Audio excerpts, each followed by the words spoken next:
Welcome back, everybody, to another video. Today we have another movie review for you guys. We're going to be talking about Evil Dead Rise. Now, this is a franchise that I've seen Evil Dead and Evil Dead 2. I've seen Army of Darkness. I've seen a couple of these movies, and I do enjoy them. I wouldn't say I'm definitely the biggest fan of them. Like, I do enjoy them, but I'm definitely not like a super fan or anything. But I definitely do enjoy myself with them. With that being said, though, if you have not watched Evil Dead Rise yet, save this video and then come back later, because there are going to be some serious spoilers in this review. But before we get started, if you guys are new here, consider hitting that subscribe button, letting me know that you guys like the movie reviews that we do here on the channel, and other content as well. And without further ado, let's get into the review. So, the first big thing that I do want to talk about with this movie is just the great setup that they had for this movie. A lot of times what they end up doing with these kinds of movies is they put them in a very like isolated part of the world, like a cabin somewhere, or a castle that they're staying at with their family, or just one of those weird kind of things. But this movie found a way to do something different, but also the same. So essentially what they end up doing here is they're in this like apartment like building, this old apartment building. And at first I'm thinking to myself, like, how are they gonna do this? Because couldn't they just, you know, escape? There's gonna be tons of people around that can help. And they quickly establish that, first of all, there's not many people left living in this building. In fact, I think they even say something that like the building's getting demolished in like a month. So there's only like 2 or 3 people living in the whole like apartment thing. I'm not totally sure how many, but and then what they end up doing is, like, near the beginning there's an earthquake, and not only does this earthquake serve as the function for, you know, they find the Evil Dead book, but they end up like, this is how like the I think the elevator like stops working temporarily, but the stairs are completely gone. I just thought that that was really neat. I thought that that was like a really smart way, but not like too cheesy, to set up this movie, because now they have no way to get out, you know, at least for a little bit, they have no way to get out of that hallway, because they don't even, I think that the hallway wasn't, like the elevator wasn't quite working, and then maybe it was, I'm not too sure on that, but then of course they did end up escaping through the elevator at the end of the movie.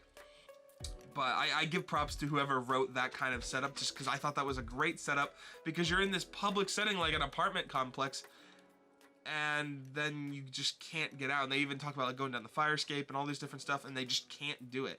And with it being in an apartment building, this just brings a whole new set of opportunities with like just what you can use to fight off, and like the locks, and like it's not just like a normal cabin house. There's very different rules.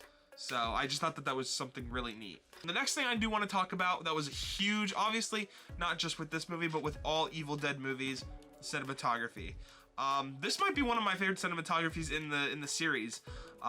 Specifically, there was this shot where in the very beginning at the cabin that takes place after this movie, where I forget her name, but the one girl who got possessed is rising out of the water, and quite literally there the title cards pop up.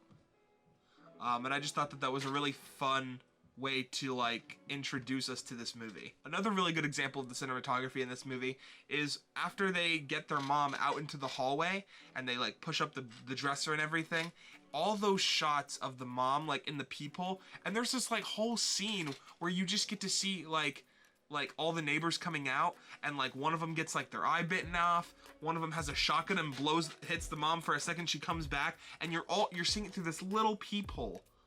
And I just thought that was a really neat way, instead of just showing like this, you know, like you'd normally just get like a regular action scene, you're seeing it from their point of view. And for me, that made it scarier, because you didn't know where she was. You know, you couldn't see her at all times. So I thought that that was a really neat I just thought that that was a neat thing that they did. Now, kind of going into a cinematography part, but also like something that they did with the story. So the son, I think Danny was the son, and he was the one that like found the book, and like put out and read out the record on his turntable and everything.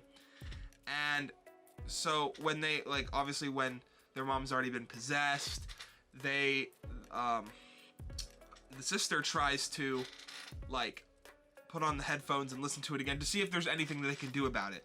Well, at the same time, the possessed mom is going through the ceiling, and when she's going through, you can hear the CD, and it's like the Pope talking, or whoever, the guy that we were listening to, and he's talking. He's like, you know, it killed all my friends, and you're waiting for this, like, but there is a way to kill it, and you're just in time so that these, you know, this family won't die.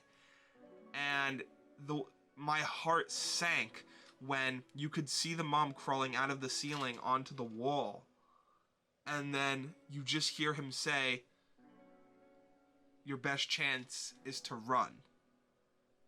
And I was just like, wow, there's no like way, like there's no hope.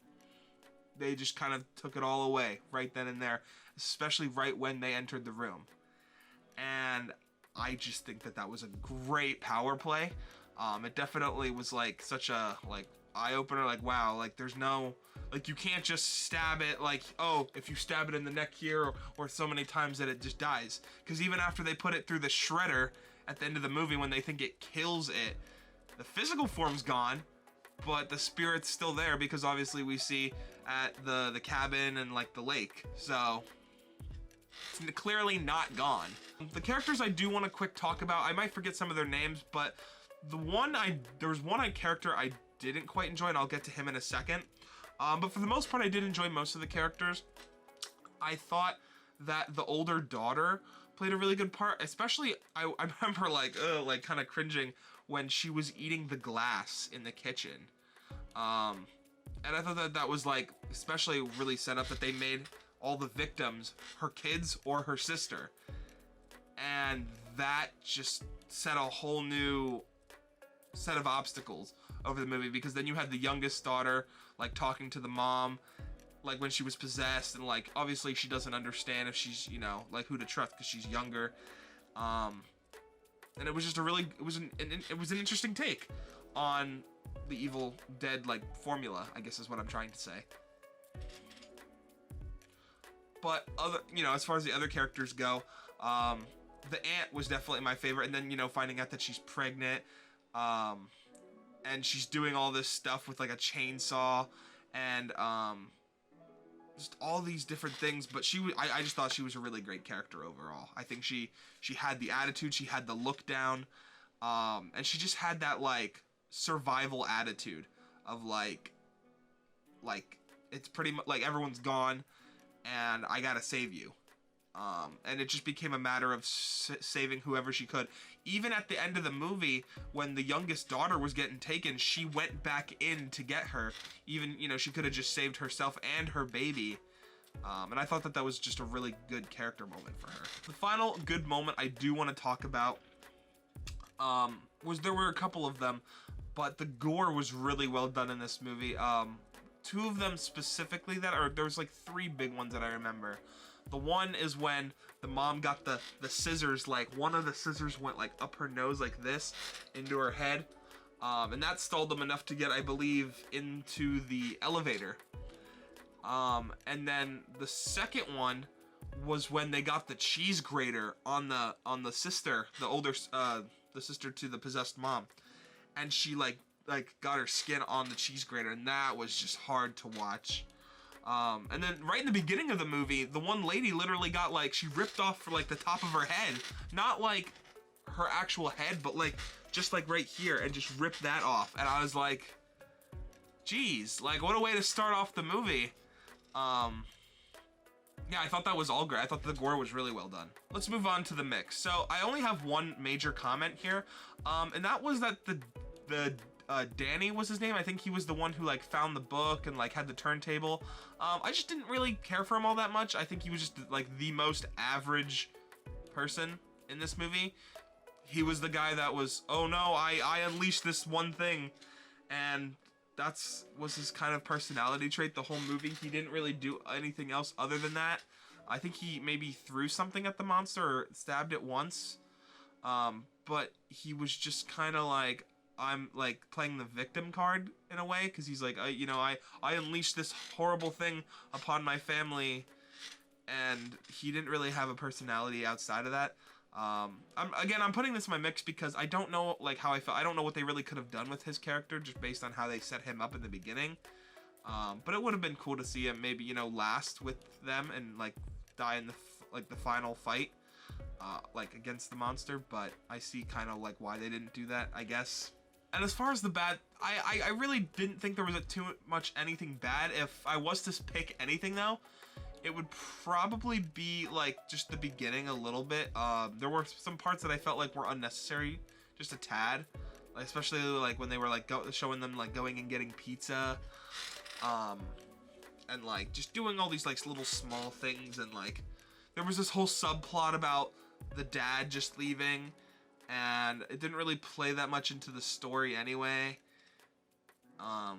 So I guess, I don't know, I just kind of felt like we could have done without some of those scenes in the beginning. So overall, I think that the movie did a really good job.